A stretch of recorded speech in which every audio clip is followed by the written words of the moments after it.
Hello students, कैसे हैं आप लोग? आई होप सब लोग अच्छे होंगे। तो बेटा हम लोग एक नया सीरीज शुरू करने वाले हैं। इस सीरीज के अंदर हम लोग क्या करेंगे, एक एक करके जो आपका क्लास 11 के चैप्टर्स हैं उनको हम डिस्कस करेंगे। ठीक है, तो हमारा जो सबसे पहला जो चैप्टर हम डिस्कस करेंगे आज की वीडियो में वो रहेगा बायोलॉजिकल क्लासिफिकेशन। ठीक है, चलो शुरुआत करेंगे इस चैप्टर की हम लोग कि बायोलॉजिकल क्लासिफिकेशन क्या है, क्या इंट्रोडक्टरी पार्ट है इसके अंदर और क्या क्या चीजें हमें यहाँ पे पढ़नी है। ठीक है, कोशिश मैं करूंगी कि हर एक लेक्चर जो इस सीरीज के अंदर रहे वो 30 मिनट्स के विद इन कंप्लीट हो जाए। ठीक है, सो दैट एक लॉन्ग वीडियो ना जाए। ठीक है, और सारी जितनी भी हमें इसके अंदर क्लासेस पढ़नी है, जितने भी हमने ग्रुप्स इसके अंदर पढ़ने हैं, उन सभी ग्रुप्स को हम लोग क्या करेंगे, हम लोग फटाफट से क्विकली 30 मिनट्स के अंदर क्विक करेंगे। ठीक है जी, चलो तो चैप्टर का नाम है बायोलॉजिकल क्लासिफिकेशन। ठीक है जी, चैप्टर का नाम क्या है? Biological classification. अब सबसे पहला सवाल तो यही आता है कि भैया क्लासिफिकेशन होता क्या है। लाइक बायोलॉजिकल से मतलब समझते हैं, बायोलॉजिकल मतलब लिविंग चीजों को क्लासिफाई करना। ठीक है, अच्छा अब सवाल यह है कि क्यों करना है क्लासिफाई और क्लासिफिकेशन होता क्यों है, पहली चीज। ठीक है, सो सबसे पहला जो क्वेश्चन हम आंसर करेंगे यहाँ पे वो होगा कि भाई क्लासिफिकेशन जो है हमारा वो होता क्या है, व्हाट इज एक्चुअली क्लासिफिकेशन। तो क्लासिफिकेशन क्या है? क्लासिफिकेशन होता है किसी भी लिविंग ऑर्गेनिजम्स को या जितने भी आपके लिविंग ऑर्गेनिजम्स हैं उनको ग्रुप्स में डिवाइड करना, कैटेगरीज के अंदर अरेंज करना on the basis of their similarities and dissimilarities. ठीक है, तो हम क्या करेंगे यहाँ पे, क्लासिफिकेशन है क्या? Classification is the arrangement of, क्या है classification? Classification is the arrangement of living organisms on the basis of similarities and dissimilarities into suitable categories। ठीक है, into suitable कैटेगरीज के अंदर हम लोगों को अरेंज करना लिविंग ऑर्गेनिजम्स को क्या कहलाता है? क्लासिफिकेशन कहलाता है। ठीक है, और ये जो क्लासिफिकेशन है हमारा, हम यहां पे पहले पढ़ेंगे कि क्लासिफिकेशन जो है किस तरीके से शुरू हुआ, सबसे पहले किसने इस महान काम को यू कैन से शुरू किया और किस तरीके से आज के टाइम में क्या क्लासिफिकेशन सिस्टम हमारे पास है, क्या हम फॉलो करते हैं और किस तरीके से क्लासिफिकेशन सिस्टम जो है हमारा वो मॉडिफाई होता है। तो ये सारे एस्पेक्ट्स हम इस पर्टिकुलर वीडियो में डिस्कस करेंगे। ठीक है, चलिए अब हम बात कर लेते हैं हमारी कि भैया क्लासिफिकेशन जो है हमारा सबसे पहले किसने शुरुआत की है इस क्लासिफिकेशन की। ठीक है, तो हमारे पास देखो क्लासिफाई करने का मतलब क्या होता है? क्लासिफाई करने का मतलब सिंपल सा यही है कि मान लो मेरे पास चार किताबें हैं। ठीक है, अब ये जो चार किताबें इनमें से दो किताबें साइंस से बिलोंग करती हैं और दो किताबें हिंदी से बिलोंग करती हैं। ठीक है, अगर ये क्या रहेगा, अगर यहाँ पे ये मिक्स्ड रहेंगी तो it will be a problem. मैं क्या कर रही हूँ यहाँ पे, मैं यहाँ पे साइंस का सेक्शन अलग कर रही हूँ और हिस्ट्री जो आपकी हिंदी है या हिस्ट्री है जो भी मान लो, ठीक है, उसका सेक्शन हम अलग कर रहे हैं। तो इसी चीज को क्या बोल रहे हैं? क्लासिफिकेशन। हमने इन दो बुक्स को एक कैटेगरी में डाल दिया, साइंस की कैटेगरी में। क्यों? क्योंकि दोनों के ही अंदर किसकी बातें हैं? साइंटिफिक बातें हैं। तो मैंने क्या देखा कि दोनों में साइंटिफिक बातों का जिक्र है, तो चलो इसको उठाओ और साइंस के सेक्शन में डाल दो। वहीं पे मैंने देखा दोनों ही बुक्स क्या हैं, दोनों ही बुक्स हिंदी साहित्य की बात कर रही हैं, तो दोनों को उठाओ और क्या करो, हिंदी की कैटेगरी में डाल दो। So this is actually your classification. But ये क्लासिफिकेशन करना इतना भी आसान नहीं होता, क्योंकि यहां पे बात 2, 3, 10, 12, 100, 1000 की नहीं है, यहां पे बात 1.7 to 1.8 मिलियन स्पीशीज की है। ठीक है ना, इतने सारे लिविंग ऑर्गेनिजम्स को क्लासिफाई करना आसान नहीं है। इसीलिए पहले बहुत सारे क्लासिफिकेशन सिस्टम्स आए जो फेल हो गए, बट सबसे पहला जो आपका क्लासिफिकेशन सिस्टम आया जिसके अंदर हमने थोड़ी सी साइंस का यूज किया था, यानी कि पहला साइंटिफिक क्लासिफिकेशन जो किया गया वो किया गया एरिस्टोटल के द्वारा। ठीक है, so who has done the scientific you can say classification? सबसे पहले साइंटिफिक क्लासिफिकेशन सबसे पहले किया है हमारे एरिस्टोटल ने। ठीक है, तो पहले वही पढ़ेंगे हम। हमारे पास जो हमारा क्लासिफिकेशन है, सबसे पहले classification was done by, for the very first time it was done by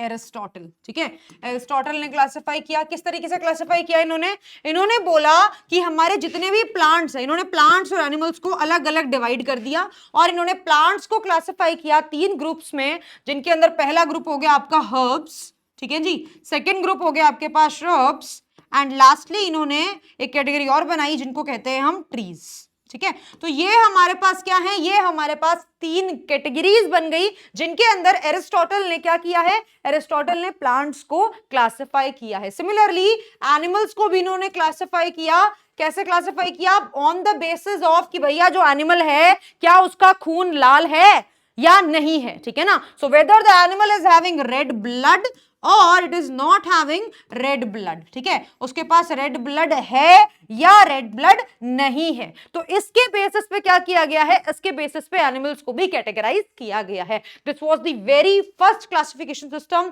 done by Aristotle, जहां पे प्लांट्स को इन 3 कैटेगरीज में क्लासिफाई किया गया और एनिमल्स को ऑन द बेसिस ऑफ कि whether the blood is red और नॉट क्लासिफाई किया गया, ठीक है। चलिए अब हम बात करते हैं थोड़ी सी आगे। भैया धीरे धीरे चीजें हमें पता चलनी शुरू हुई, हमने एक्सप्लोर किया चीजों को, ऑब्जर्व किया चीजों को, तो हमारे पास एक दूसरे साइंटिस्ट यहां पे आ जाते हैं जिनका नाम है कार्लस लीनियस। इनका नाम आपने पहले भी सुना होगा, चैप्टर 1 के अंदर सुना होगा। इन्होंने क्या किया है? इन्होंने जो आपका बाइनोमियल नोमेनक्लेचर है बेसिकली उसको इंट्रोड्यूस किया है, राइट। तो कार्लस लीनियस ने क्या किया?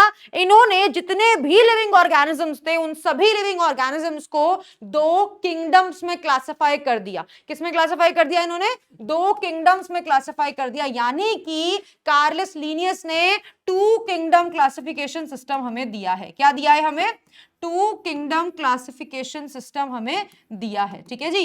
सो ये जो 2 किंगडम क्लासिफिकेशन सिस्टम हमें दिया है कार्लस लीनियस ने, इसके अंदर जितने भी हमारे पास लिविंग ऑर्गेनिजम्स हैं उन सबको 2 किंगडम में डिवाइड कर दिया गया है। पहला किंगडम क्या हो गया आपका?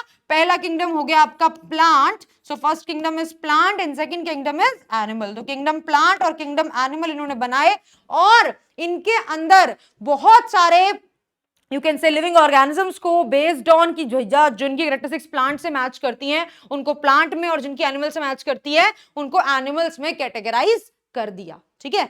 बट ये सिस्टम भी एक्सेप्ट नहीं हो पाया। क्यों नहीं हो पाया एक्सेप्ट? क्योंकि बहुत सारे रीजंस है यहाँ पे। जैसे कि मैं अगर बात करूं आपसे कि भैया हमारे पास देखो, हमारे पास क्या है? हमारे पास बैक्टीरिया है, ठीक है, हमारे पास क्या है? बैक्टीरिया है। और हमारे पास एक और ऑर्गेनिज्म, हम यहाँ पे एग्जांपल ले लेते हैं, किसी भी ट्री का एग्जांपल ले लो आप, ठीक है, कोई ट्री है।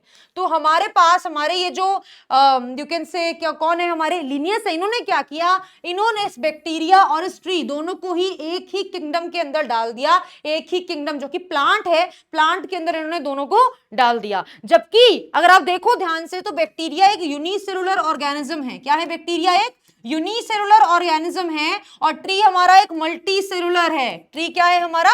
Multi cellular. तो कहने का मतलब यह है कि इन्होंने ध्यान नहीं दिया कि भैया यूनिसेलुलर और मल्टी सेलुलर एक ही कैटेगरी में डाले जा रहे हैं। So this was the very first drawback of the system which was given by Linnaeus कि इन्होंने क्या किया? इन्होंने यूनिसेलुलर और मल्टी सेलुलर को एक ही कैटेगरी में प्लेस कर दिया। सबसे पहला ड्रॉबैक। सेकंड ड्रॉबैक ये था, हमारे पास 2 टाइप के सेल्स होते हैं, prokaryotic cell and eukaryotic cell. इन्होंने इस चीज का भी ध्यान नहीं रखा and he categorized this you can say prokaryotic and eukaryotic organisms into the same kingdom. Same kingdom में इन्होंने प्रोकैरियोट्स और यूकैरियोट्स को डाल दिया, जो क्या बन गया? इनका सेकंड ड्रॉबैक बन गया, ठीक है। इसके बाद इन्होंने न्यूट्रिशन का ध्यान ना रखते हुए, ठीक है ना, क्या किया? सब कुछ मिक्सअप कर दिया। जैसे कि एक एग्जांपल है मेरे पास यहाँ पे, एग्जांपल है यूग्लिना का। किसका एग्जांपल है? यूग्लिना का। यूग्लिना आज के टाइम पे हम जानते हैं यूग्लिना बिलोंग करता है किंगडम प्रोटिस्टा से, लेकिन उस टाइम पे यूग्लिना जो है वो मिक्स्ड कैरेक्टरिस्टिक शो कर रहा था। जैसे कि यूग्लिना जो है वो कुछ कुछ प्लांट की तरह है। कैसे है प्लांट की तरह ये? क्योंकि यूग्लिना जो होता है उसके अंदर ग्रीन कलर का पिगमेंट मौजूद होता है, यानी कि आपका क्लोरोफिल प्रेजेंट होता है। तो ये ग्रीन कलर का है, इसके अंदर क्लोरोफिल ए प्रेजेंट होता है और क्लोरोफिल जिनके अंदर प्रेजेंट होता है उनको हम प्लांट्स बोलते हैं। बिल्कुल सही बात। लेकिन ये जो यूग्लिना है इसके पास फ्लैजेला भी मौजूद था। क्या मौजूद था? फ्लैजेला, जो किसमें हेल्प करता है? जो कि मोटिलिटी में हेल्प करता है, मूवमेंट में हेल्प करता है। क्या प्लांट्स मूव करते हैं? नहीं, प्लांट्स तो मूव नहीं करते। इसका मतलब इसकी ये जो कैरेक्टरिस्टिक है मोटिलिटी वाली, वो कहीं ना कहीं इसको किससे जोड़ देती है? एनिमल से जोड़ देती है। तो हमारे पास कुछ ऐसे ऑर्गेनिजम्स भी थे जिनकी कैरेक्टरिस्टिक मैच कर रही है प्लांट से भी और एनिमल से भी, तो वो ना ही आपका एनिमल में फिट हो सकते हैं और ना ही आपके प्लांट में फिट हो सकते हैं। इसकी वजह से ये जो हमारा सिस्टम है पूरा ये कोलैप्स हो गया। कोलैप्स तो नहीं बोलूंगी मैं, सिस्टम है हमारा, इसको मॉडिफाई किया गया एंड धीरे धीरे क्या किया गया? हम लोगों ने और किंगडम्स जो हैं वो ऐड करनी शुरू की, ठीक है ना। सो धीरे धीरे क्या करके क्या हुआ, हमारा 2 किंगडम से 3 किंगडम क्लासिफिकेशन सिस्टम आया, फिर उसके बाद 4 किंगडम आया, एंड फाइनली आज के टाइम पे जो हम एक्सेप्ट करते हैं, और मैं बोलूं कि अगर जो वाइडली एक्सेप्टेड क्लासिफिकेशन सिस्टम है टिल डेट, वो क्या है हमारा 5 किंगडम क्लासिफिकेशन सिस्टम। और ये 5 किंगडम क्लासिफिकेशन सिस्टम बेटा किसने दिया है, ये 5 किंगडम क्लासिफिकेशन सिस्टम हमारा दिया है आर.एच. विटेकर ने। किसने दिया है, आर.एच. विटेकर ने। इन्होंने क्या किया, इन्होंने जितने भी लिविंग ऑर्गेनिजम्स थे उनको, there are certain parameters, basically 5 to 6 parameters हमारे पास हैं, उनके बेसिस पे इन्होंने सारे लिविंग ऑर्गेनिजम्स को 5 किंगडम के अंदर क्लासिफाई किया, और इन्हीं 5 किंगडम्स को हम आज की डेट में पढ़ते हैं, ठीक है। चलिए, तो हमारे पास हमारी ये जो 5 किंगडम है, इनमें से पहली किंगडम हो गई हमारी किंगडम मोनेरा। पहली किंगडम कौन सी हो गई आपकी, किंगडम मोनेरा, ठीक है। इसके बाद आ गया हमारे पास हमारा किंगडम प्रोटिस्टा। क्या हो गया, किंगडम प्रोटिस्टा, ठीक है जी। किंगडम प्रोटिस्टा के बाद आपको क्या मिला, किंगडम प्रोटिस्टा के बाद आपको मिलता है किंगडम फंगाई, ठीक है जी। क्या मिलेगा आपको, किंगडम फंगाई। किंगडम फंगाई के बाद क्या मिला आपको, किंगडम प्लांटे, ठीक है जी, kingdom plantae, and lastly we have kingdom animalia. Last में क्या हो गया मेरे पास, किंगडम एनिमिलिया, ठीक है जी। तो ये क्या हो गए हमारे पास, ये हमारे पास 5 किंगडम्स हो गए, और इन्हीं 5 किंगडम्स के बेसिस पे हमारे जो आर.एच. विटेकर साहब हैं, इन्होंने क्या किया है, इन्होंने क्लासिफिकेशन किया है, ठीक है जी। चलिए, अब हमारे पास ये जो क्राइटेरिया है इस क्लासिफिकेशन का, वो क्राइटेरिया क्या है, वो क्राइटेरिया कुछ सर्टेन पैरामीटर्स हैं, जैसे कि सबसे पहला जो पैरामीटर इन्होंने चूज किया था वो किया था बॉडी ऑर्गेनाइजेशन। पहला क्राइटेरिया क्या है, बॉडी ऑर्गेनाइजेशन। बॉडी ऑर्गेनाइजेशन से क्या मतलब समझते हैं हम, बॉडी ऑर्गेनाइजेशन से हम लोग मतलब समझते हैं कि भैया जो बॉडी है उसमें एक सेल प्रेजेंट है या एक से ज्यादा सेल्स प्रेजेंट है, यानी कि बॉडी मल्टी सेलुलर है, ठीक है जी, मल्टी सेलुलर है, या बॉडी यूनिसेलुलर है। क्या है, यूनिसेलुलर है, ठीक है जी। सो बॉडी मल्टी सेलुलर है या यूनिसेलुलर है, इसके बेसिस पे इन्होंने क्या किया, लिविंग ऑर्गेनिजम्स को क्लासिफाई करा। तो जितने भी आपके यूनिसेलुलर ऑर्गेनिजम्स हैं, सारे के सारे यूनिसेलुलर ऑर्गेनिजम्स को इन्होंने 2 किंगडम में बांट दिया। कौन सी 2 किंगडम है वो, एक हो गई आपकी किंगडम मोनेरा, एक हो गई आपकी किंगडम मोनेरा, और दूसरी हो गई आपकी किंगडम प्रोटिस्टा। तो यानी कि जितने भी लिविंग ऑर्गेनिजम्स हैं हमारे पास आज की डेट में, वो सारे के सारे लिविंग ऑर्गेनिजम्स के अंदर जितने भी यूनिसेलुलर हैं, वो सारे या तो मोनेरा में हैं या प्रोटिस्टा में है, ठीक है ना।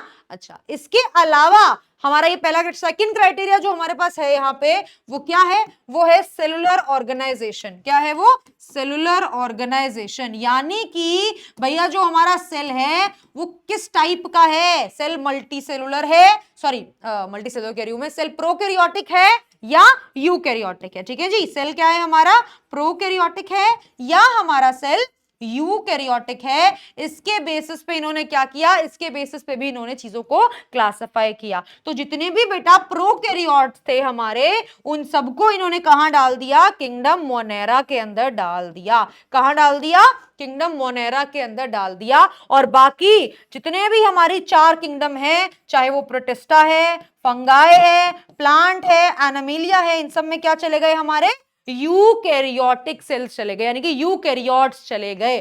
तो यहां से इस पूरे डेटा से हमें यह समझ में आता है कि हमारे जो मोनेरा है, ठीक है ना, जो आपके मोनेरा के मेंबर हैं वो क्या होंगे, यूनिसेलुलर होंगे और प्रोकैरियोट्स होंगे। कैसे होंगे, यूनिसेलुलर होंगे और प्रोकैरियोट्स होंगे, ठीक है जी। इसके अलावा हमारे पास हमारी क्या है, प्रोटिस्टा। प्रोटिस्टा जो है वो यूनिसेलुलर तो है, लेकिन वहां पे जो सेल का टाइप है वो कौन सा है, यूकैरियोट, ठीक है। तो हमारे जितने भी यूनिसेलुलर यूकैरियोट्स हैं वो कहां डाल दिए गए, वो डाल दिए गए हमारे यूनिसेलुलर, यू कैन से यूकैरियोट्स, ठीक है। जितने भी यूनिसेलुलर यूकैरियोट्स हैं उन सबको किंगडम प्रोटिस्टा के अंदर डाल दिया गया, ठीक है जी। सो किंगडम मोनेरा, ठीक है जी, किंगडम मोनेरा के अंदर कौन है बेटा, किंगडम मोनेरा के अंदर आपके यूनिसेलुलर प्रोकैरियोट्स हैं, ठीक है। वहीं पे अगर मैं बात करूं किसकी, किंगडम प्रोटिस्टा की बात करूं, तो किंगडम प्रोटिस्टा के अंदर हमारे पास यूनिसेलुलर तो है, बट कैसे हैं ये, यूकैरियोट है, ठीक है। बाकी जितनी भी किंगडम आपकी बचती हैं, किंगडम फंगाई हो गई हमारे पास, ठीक है जी, किंगडम प्लांटे हो गई हमारे पास, किंगडम एनामीलिया हो गई हमारे पास, ये सारी की सारी जो किंगडम है आपकी, ये सारी की सारी किंगडम्स में क्या होंगे, मल्टी सेलुलर, ठीक है जी, मल्टी सेलुलर यूकैरियोट, ठीक है, मल्टी सेलुलर यूकैरियोट सबके सब यहाँ पे जाएंगे। तो ये दो क्राइटेरिया के बेसिस पे हमारा क्लासिफिकेशन हो गया। बट दो ही क्राइटेरिया नहीं है, हमारे पास और भी क्राइटेरियाज हैं, जैसे कि एक क्राइटेरिया है हमारे पास मोड ऑफ न्यूट्रिशन। क्या हो गया, मोड ऑफ न्यूट्रिशन। तो बेटा अगर मोड ऑफ न्यूट्रिशन की बात की जाए तो मोड ऑफ न्यूट्रिशन जो है हमारा, मोड ऑफ न्यूट्रिशन क्या हो गया, मोड ऑफ न्यूट्रिशन हो गया हमारे पास, या तो ये कैसे होंगे, ऑटोट्रॉफिक होंगे। ऑटोट्रॉफिक का मतलब क्या हो गया, अपना खाना खुद बनाने वाले, ठीक है। या ये क्या हो जाएंगे, या ये हो जाएंगे हेटेरोट्रॉफिक, ठीक है। ये क्या हो जाएंगे, ये हेटेरोट्रॉफिक। आपने ये चीज अपने 10th क्लास में भी पढ़ी होगी। ऑटोट्रॉफिक वो होते हैं जो खाना खुद बनाते हैं। अब खाना खुद बनाने के लिए भी एनर्जी की रिक्वायरमेंट तो होती ही है ना, तो भैया या तो एनर्जी ये क्या करेंगे, या तो ये एनर्जी यू कैन से प्लांट जो है, प्लांट्स बेसिकली आते हैं यहाँ पे, ठीक है। तो या तो एनर्जी ये सनलाइट से यूज करेंगे, या ये केमिकल एनर्जी को यूज करेंगे to basically prepare their food. तो ऑटोट्रॉफिक कौन हो गए हमारे, ऑटोट्रॉफिक हो गए हमारे either they are going to use sunlight और I can say the light energy, क्या लिख लेते हैं यहाँ पे, लाइट एनर्जी, ठीक है। और ये क्या कर सकते हैं, ये लाइट एनर्जी अगर यूज नहीं कर पा रहे हैं तो they can go for the chemical energy, ठीक है। क्या यूज कर लेंगे, केमिकल एनर्जी। तो हमारे पास लाइट एनर्जी वाले जो भी होते हैं उनको बोला जाता है फोटो ऑटोट्रॉप्स। क्या कहते हैं उनको, फोटो ऑटोट्रॉप्स। और जो मोड ऑफ न्यूट्रिशन होगा वो क्या कहलाएगा, फोटो ऑटोट्रॉफिक, ठीक है। केमिकल एनर्जी वाला क्या कहलाएगा आपका, कीमो ऑटोट्रॉफिक। क्या हो गया ये, कीमो ऑटोट्रॉफिक, ठीक है। अच्छा, अब ऐसे ही हमारे पास क्या है, ऐसे ही हमारे पास हिटोट्रॉफिक की भी 3 कैटेगरीज होती हैं, 10th क्लास में पढ़ी होंगी आपने। अब अपना खाना खुद से नहीं बना रहे, डिपेंड कर रहे हैं किसी दूसरे पे, ठीक है। उसके भी 3 तरीके होते हैं। पहला तरीका है आप क्या करो, सड़ी गली चीजों से अपना न्यूट्रिशन जो है वो ऑब्टेन करो, डेड एंड डी के मैटर से ऑब्टेन करो, उसको बोलते हैं सैप्रोफिटिक।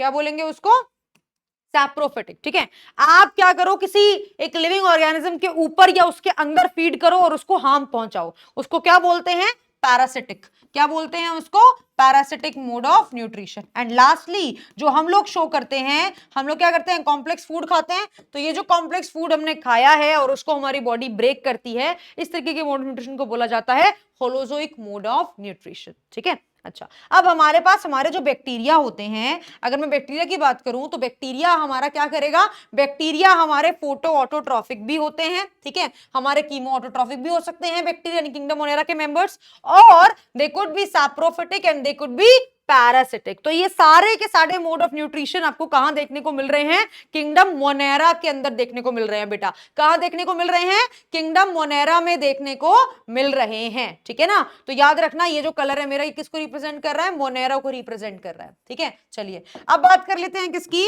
अब बात कर लेते हैं हम हमारे let's just take red colour, ठीक है। अच्छा, अगर मैं बात करूं प्रोटिस्टा की, तो प्रोटिस्टा के अंदर क्या मिलेगा आपको, एक तो ये मिलेंगे फोटो ऑटोट्रॉफिक। कैसे होंगे ये, फोटो ऑटोट्रॉफिक होंगे, और दे कुड बी पैरासिटिक और दे कुड बी सैप्रोफिटिक, ठीक है ना। क्या हो जाएंगे, दे कुड बी पैरासिटिक और दे कुड बी सैप्रोफिटिक, ठीक है ना। जब इसको डिस्कस करेंगे तो आपको समझ में आएगा कि डिफरेंट डिफरेंट एनिमल्स जो हैं हमारे पास, नॉट एनिमल्स एक्चुअली, प्रोटिस्ट जो हैं हमारे, वो क्या करते हैं, वो अलग अलग तरीके से अपना खाना ऑब्टेन करते हैं। जैसे यूग्लिना की मैं बात करूं, मैंने बताया आपको यूग्लिना किंगडम प्रोटिस्टा से बिलोंग करता है और यूग्लिना अपना खाना खुद बना सकता है, तो वो फोटो ऑटोट्रॉफिक की कैटेगरी में आता है, ठीक है। इसके अलावा हमारे पास और भी मेंबर्स हैं, जैसे कि हमारे स्लाइम मोल्ड्स हो जाते हैं, जो क्या करते हैं, जो कि अपना खाना डेड और डी के मैटर से ऑब्टेन करते हैं, यानी कि वो किस में आ जाएंगे, सैप्रोफिटिक के अंदर आ जाएंगे, ठीक है।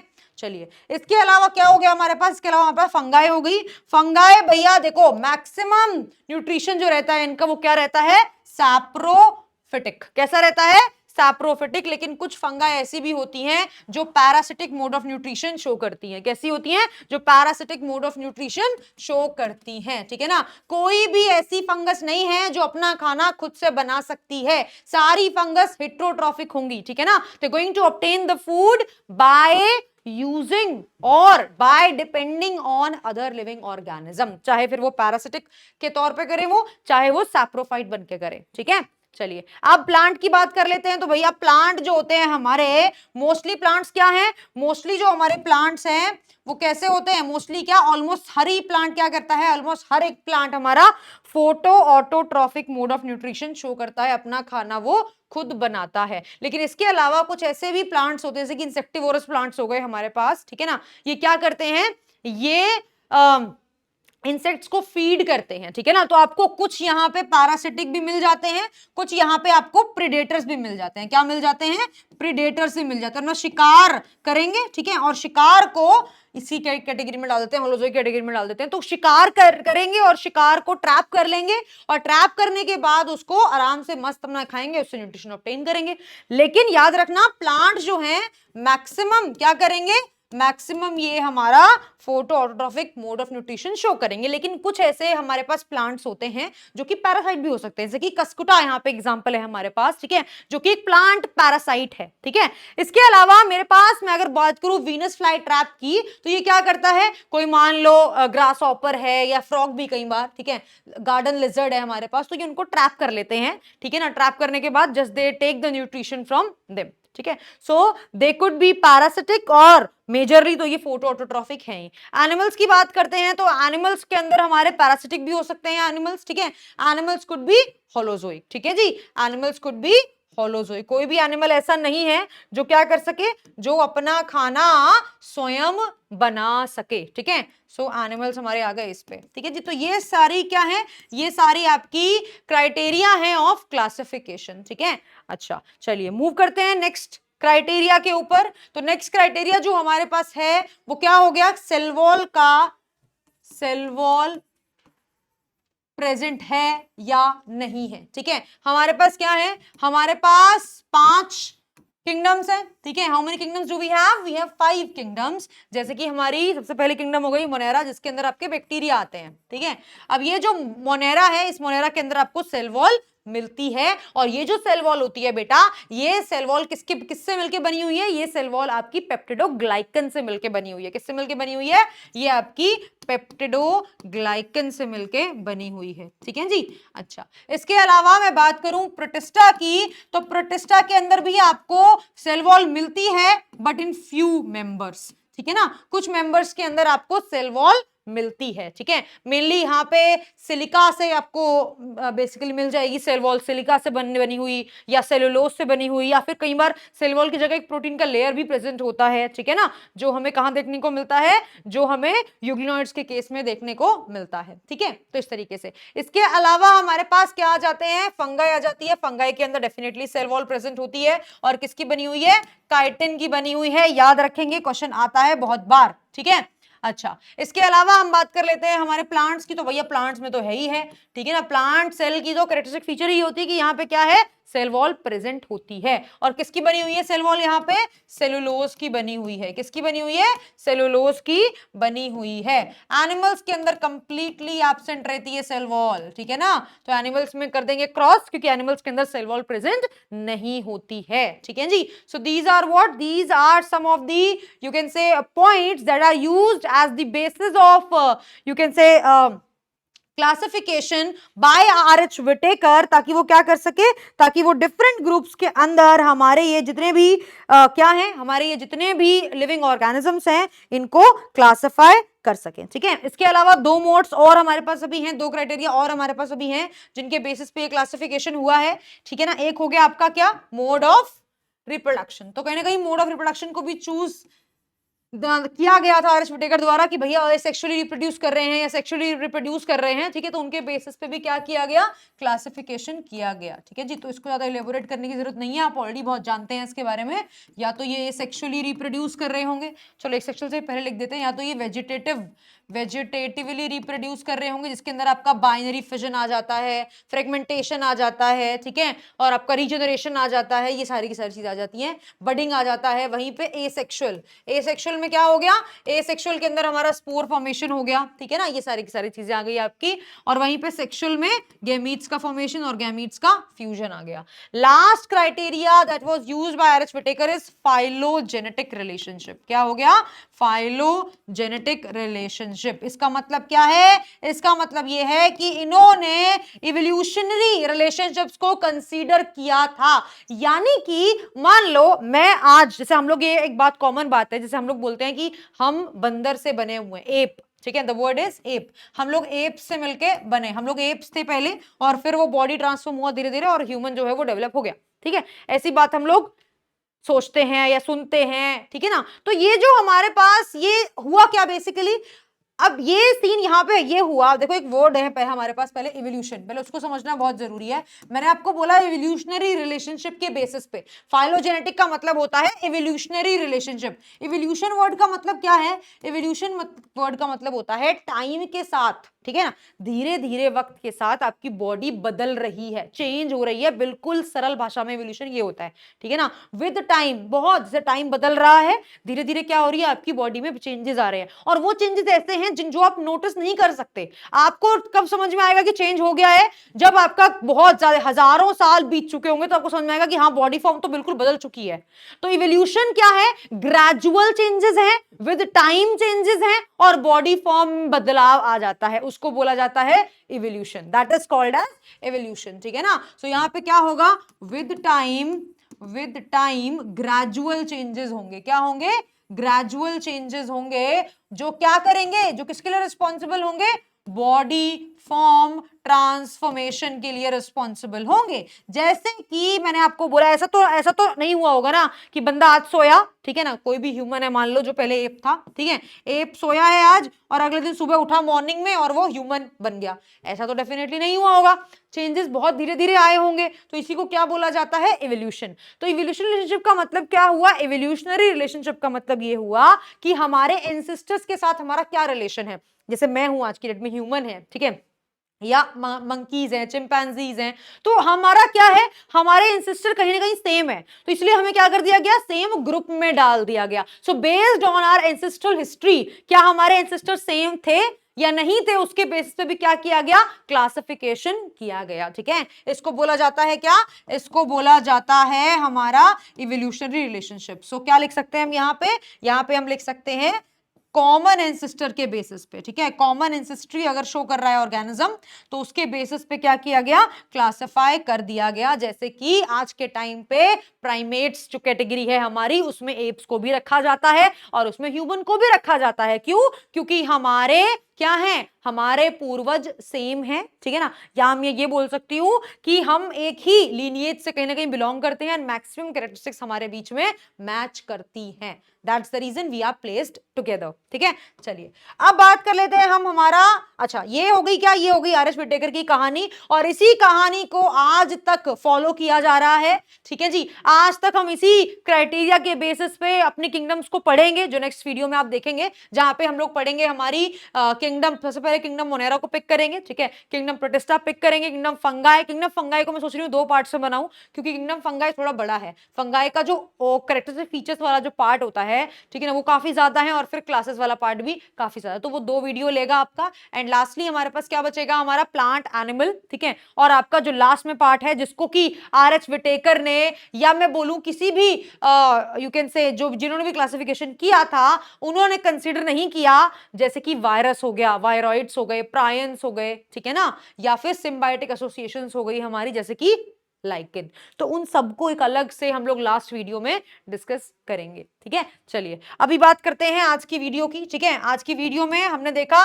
कि हमारा जो वाइडली एक्सेप्टेड हमारे पास जो क्लासिफिकेशन सिस्टम है वो दिया है आर एच व्हिटेकर ने, और किन बेसिस पे उसको रखा गया था, क्लासिफाई किया गया था, वो हमने यहाँ पे डिस्कस किया, ठीक है। चलिए अब बात कर लेते हैं हम हमारा कि भैया 5 किंगडम के बाद 6 किंगडम क्लासिफिकेशन सिस्टम भी आया है। क्या आया है, 6 किंगडम क्लासिफिकेशन सिस्टम भी आया है। 6 किंगडम क्लासिफिकेशन बोल लो इसको, या इसको 3 डोमेन बोल लो, क्या बोल लो इसको, 3 डोमेन्स ऑफ लाइफ भी आप बोल सकते हो, ठीक है ना। कौन से हैं ये 3 डोमेन, देखो हमारे पास मोनेरा, ठीक है, व्हिटेकर सामने बोला मोनेरा, प्रोटिस्टा, फंगाई, ठीक है, मोनेरा, प्रोटिस्टा फंगाई, और क्या हो गया मेरे पास, monera protista fungi, plantae and animalia, यही थे। अच्छा, अब ये जो दिया गया सिस्टम जिसको हम बोल रहे हैं क्या, जिसको हम लोग बोल रहे हैं सिक्स किंगडम, ये दिया किसने है, कार्ल वूस ने ये दिया है। किसने दिया है, कार्ल वूस ने ये सिस्टम दिया है। और ये सिस्टम क्या करता है, ये मोनेरा को दो पार्ट्स में डिवाइड कर देता है, ठीक है ना। मोनेरा को क्या करता है, ये दो पार्ट्स में डिवाइड कर देता है। पहला हमारा बन जाता है आर्की, ठीक है ना, क्या बन जाता है, आर्की, और दूसरा बन जाता है यूकैरिया, ठीक है ना, आर्की एंड यूकैरिया। तो हमारे पास क्या हो गया, हमारे पास इन टोटल कितने हो गए यहाँ पे, एक आपका किंगडम ये हो गया, दूसरा ये हो गया, तीसरा, चौथा, पांचवा, छठा, तो यानी कि 6 किंगडम्स हमारे पास यहाँ पे आ गए। कितने आ गए, 6 किंगडम्स हमारे पास यहाँ पे आ गए। अब ये बैक्टीरिया है, ये कौन से बैक्टीरिया है, जो एक्सट्रीम कंडीशंस में रहते हैं, ये बैक्टीरिया नॉर्मल कंडीशन में रहते हैं, और ये बाकी सारे हमारे कैसे हो गए, यूकैरियोट्स हो गए, ठीक है। तो ये हो गए आपके क्या, 3 डोमेन, ये हो गया आपका सी, ये हो गया आपका बी, और ये हो गया आपका ए, ठीक है ना। तो ऐसे प्रोकैरियोट्स जो हमारे एक्सट्रीम कंडीशन में रहते हैं उनको हमने आर्की बोला, और ये पहला डोमेन बनता है लाइफ का। सेकंड डोमेन हो गया आपका यूकैरिया, जहां पे हमने क्या किया, जहां पे हम यूकैरिया नहीं बोलेंगे, यू बैक्टीरिया बोलेंगे बेसिकली इसको, ठीक है, यू बैक्टीरिया लिख लेते हैं, यू बैक्टीरिया। यू बैक्टीरिया में क्या हो गया, आपके जितने भी ट्रू बैक्टीरिया है वो सारे के सारे यहाँ पे आ गए, ठीक है ना। और बाकी क्या बचा, बाकी बची हमारे पास हमारी ये जितने भी यूकैरियोट्स हैं, ठीक है ना, उन सभी यूकैरियोट्स को हमने क्या किया, अपने एक लास्ट थर्ड जो डोमेन है उसके अंदर डाल दिया। तो ये है हमारे 3 domains of life which was given by Carl Woese, या मैं बोलूं कि 6 kingdom classification system which was given by Carl Woese, ठीक है। इसके बाद अभी भी आज के टाइम पे भी क्लासिफिकेशन सिस्टम्स को ऐड किया जाता है, मॉडिफाई किया जाता है चीजों को, ठीक है ना। हम लोग क्या करते हैं, देखो विद टाइम नई नई स्पीशीज का पता चल रहा है हमें, ठीक है, नई स्पीशीज का पता चल रहा है। वो स्पीशीज किससे, यू कैन से, मान लो मैंने कोई नई स्पीशीज पता लगाई, मुझे समझ में आया कि भैया ये कोई नया ही प्राणी है जो हमें दिख रहा है। अब हम क्या करेंगे, सबसे पहले हम उसका आइडेंटिफिकेशन करना चाहेंगे। उससे पहले आप उसकी कैरेक्टरिस्टिक्स को नोट करोगे, तो उससे पहले आप उसकी कैरेक्टराइजेशन करोगे, जो भी आपको कैरेक्टरिस्टिक समझ में आती हैं उसकी आप उनको नोट डाउन करोगे। फिर आप उसको आइडेंटिफाई करने की कोशिश करोगे, भैया ये जो है ये मतलब क्या है, समझ कि एनिमल है, प्लांट है, फंगस है क्या ये, तो you going to identify it. Identify करने के बाद आप उसका नाम दोगे, और नाम देने के बाद आप उसको क्लासिफाई करोगे। अब सपोज करो उसकी जो भी कैरेक्टरिस्टिक्स थी वो इन 5 या इन 6 ग्रुप से नहीं मैच करती, तो हम क्या करेंगे, हम एक नया क्लासिफिकेशन सिस्टम इंट्रोड्यूस करेंगे। तो क्लासिफिकेशन सिस्टम इंट्रोड्यूस होता क्यों है, वो इसलिए इंट्रोड्यूस होता है अगर कोई नई ऐसी स्पीशीज आती है हमारे पास विद टाइम, क्योंकि इस अर्थ का मैक्सिमम पोर्शन अभी भी अनएक्सप्लोर्ड है। वी नेवर नो कि कितनी सारी चीजें, वायरस को तो अभी भी हमने किसी भी कैटेगरी में नहीं रखा है, ठीक है ना। तो उन चीजों का क्लासिफिकेशन कब होगा, कैसे उसको देखा जाएगा, तो ये सारी की सारी चीजें हैं जो कि अभी भी हम बोलते हैं कि सिस्टम जो है अभी भी हमारा फिक्स नहीं है। इट मे चेंज, क्या पता आने वाले टाइम में 7 किंगडम हो, ठीक है ना, 8 किंगडम हो, हमें कुछ नहीं पता, we never know, because the huge part of this earth is unexplored till yet, ठीक है ना। डीप ओशंस के अंदर कितने ऑर्गेनिजम्स हैं, क्या कौन सा कहां पे रह रहा है, हमें नहीं पता, ठीक है ना, we are not knowing about that. तो ये सारी की सारी चीजें हैं जो क्या करेंगी अल्टीमेटली हमें बताएंगी कि भैया क्लासिफिकेशन सिस्टम फिक्स नहीं है, ये टाइम के साथ बदल सकता है, चेंज हो सकता है, ठीक है ना। तो ये सारी की सारी जो एग्जांपल्स हैं आपके, ये इंट्रोडक्शन है आपकी, ठीक है ना, इसके अंदर ये सारी कहानी जो है वो लिखी हुई है, ठीक है जी। अच्छा, अब हमारे पास क्या हो गया, हमारे पास जितने भी क्लासिफिकेशन सिस्टम जो हमारे आते हैं, ये सारे के सारे क्लासिफिकेशन सिस्टम, ऐसा नहीं था कि आर.एच. विटेकर ने एक साथ सारे क्लासिफिकेशन सिस्टम हमारे पास हमें दे दिए, ठीक है ना। टाइम के साथ साथ धीरे धीरे क्लासिफिकेशन सिस्टम जो है हमारे वो आते गए, और धीरे धीरे हमें समझ में आया कि हाँ भैया अच्छा ठीक है, अब ये सिस्टम है, अब वो सिस्टम है, इट्स लाइक दैट, ठीक है ना। जैसे कि मैं अगर आपसे बात करूं कि हमारे पास जो हमारा सबसे पहले लीनियस ने जो हमें 2 किंगडम क्लासिफिकेशन सिस्टम दिया था, ठीक है ना, उसमें क्या किया था इन्होंने प्लांट और एनिमल की बात की थी बस, ठीक है ना। सारे लिविंग ऑर्गेनिज्म किसमें क्लासिफाई कर दिया, प्लांट और एनिमल में क्लासिफाई कर दिया। इसके बाद मैंने आपको बोला 3 किंगडम क्लासिफिकेशन सिस्टम हमारा आया। 3 किंगडम जो आया, इस 3 किंगडम में कौन सा कैटेगरी ऐड हुआ, कौन सा किंगडम ऐड हुआ, तो यहाँ पे आपका प्लांट और एनिमल तो था ही, यहाँ पे क्या ऐड हुआ हमारा, यहाँ पे ऐड हुआ हमारा प्रोटिस्टा। क्या ऐड हो गया हमारे पास? प्रोटिस्टा। तो यानी कि जो यूग्लिना वाला कंफ्यूजन था ये दूर हो गया, उस यूग्लिना को कहां डाल दिया गया? प्रोटिस्टा के अंदर डाल दिया गया। इसके बाद 4 किंगडम सिस्टम आया हमारा, 4 किंगडम क्लासिफिकेशन सिस्टम आया हमारा, जहां पे हमने प्लांट था ही, एनिमल था ही, प्रोटिस्टा भी ऑलरेडी था, क्या इंट्रोड्यूस कर दिया? मोनेरा इंट्रोड्यूस कर दिया। तो आर.एच. विटेकर ने सिर्फ एक किंगडम इंट्रोड्यूस किया था, जो नया इन्होंने इंट्रोड्यूस किया, दैट वाज प्लांट है, एनिमल भी है, प्रोटिस्टा भी है, मोनेरा भी है। इन्होंने क्या इंट्रोड्यूस कर दिया?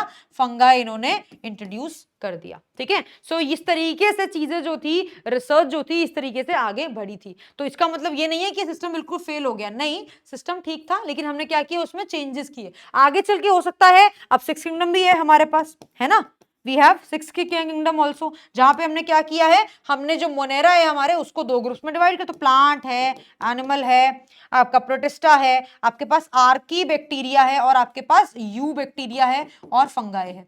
तो कितनी हो गई? यहाँ पे 6 हो गई। तो ऐसा हो सकता है कि आगे चल के क्या हो? आगे चल के 7 किंगडम आ जाए, 8 किंगडम आ जाए। ठीक है ना? सो ये सारी की सारी चीजें विद टाइम जो है वो बदलती रहती हैं। ठीक है, सो आज की वीडियो में जो इंट्रोडक्टरी पार्ट था, हमने काफी कुछ यहाँ पे डिस्कस कर लिया है। जितना मैंने आपको पढ़ाया है वो सारा का सारा पार्ट आपको अपनी बुक से रीड करना है। ठीक है, तो जो मेजर जो चीजें बनती हैं वो बनती है यही सिस्टम से, कि कौन सा किसके बाद कब आया, क्राइटेरिया क्या था आर.एच. विटेकर का। ठीक है ना, वो सारी यूग्लिना का क्या हिसाब किताब है हमारा। ठीक है जी, तो ये सारी चीजों को आपको ध्यान में रखना है। मेजर जो क्वेश्चन बनता है यहाँ पे, वो बनता है कहीं ना कहीं आपका लाइक 2020 में जो है सारे क्वेश्चन वायरस से थे। ठीक है, अभी 22 में भी शायद वायरस से क्वेश्चन आए हुए थे सारे। तो आज के टाइम पे जो पैटर्न है ना, वो काफी कुछ बदल गया है। लाइक ये जो चैप्टर्स है आपके, जैसे ये हो गया, यहां से भी स्टेटमेंट बेस्ड क्वेश्चन उठाए जाते हैं, क्योंकि ये चैप्टर्स ऐसे हैं जहां से हमें लगता है कि हमारे पास वन वर्ड बहुत ज्यादा बन जाएगा, लेकिन आज के टाइम पे वन वर्ड ना देकर के वो क्या देते हैं? स्टेटमेंट बेस्ड चीजें देते हैं आपसे। ठीक है, तो प्लीज इस चैप्टर को लाइन टू लाइन रीड करना है, एंड कहीं और नहीं जाना है। सिर्फ आपकी जो एनसीईआरटी, सिर्फ उस पर स्टिक रहना है। सारा कुछ उसी के अंदर से आता है, एक लाइन वहां से बाहर नहीं आएगी। नहीं पूछेगा आपसे वो कि भाई ये कौन था, ये किसने दिया, नहीं पूछेगा आपसे। वो जो मेंशन है एनसीईआरटी में, सिर्फ उतना ही आपको लिमिट रहना है। You don't have to go beyond. बेटा आपके पास 38 चैप्टर्स हैं, जो कम नहीं होते। अगर आप एक चैप्टर को इलैबोरेट करने बैठ गए ना, तो बहुत टाइम निकल जाएगा। ठीक है, so please understand this if you are really willing to crack the exam which is going to held in 2024। ठीक है, तो आपके पास अभी भी बहुत टाइम है। चैप्टर 38 है, अभी भी अच्छे से अगर तैयारी करोगे तो अभी भी बायो में बहुत अच्छा कर सकते हो। ठीक है, 250 तो बहुत आराम से बच्चा, मतलब जिसको एक हफ्ता पहले पढ़ता है ना, वो भी 250 ले आता है। इतना सिंपल, अगर आप अभी से पढ़ोगे तो यू कैन इजीली स्कोर 360 और 360। कोई बड़ी बात नहीं है लेके आना, it's not that big task. ठीक है, चलिए, तो नेक्स्ट वीडियो में मिलेंगे आपसे, जहां पे हम लोग बात करेंगे किसके बारे में? हमारी पहली किंगडम के बारे में, जो दी है आर.एच. विटेकर ने, किंगडम मोनेरा। ठीक है, इस तरीके से पार्ट्स चलेंगे हमारे, and then we will be continuing this series. उसके बाद पिक करेंगे आपका प्लांट किंगडम और फिर आपका animal kingdom. Till then take care, bye bye.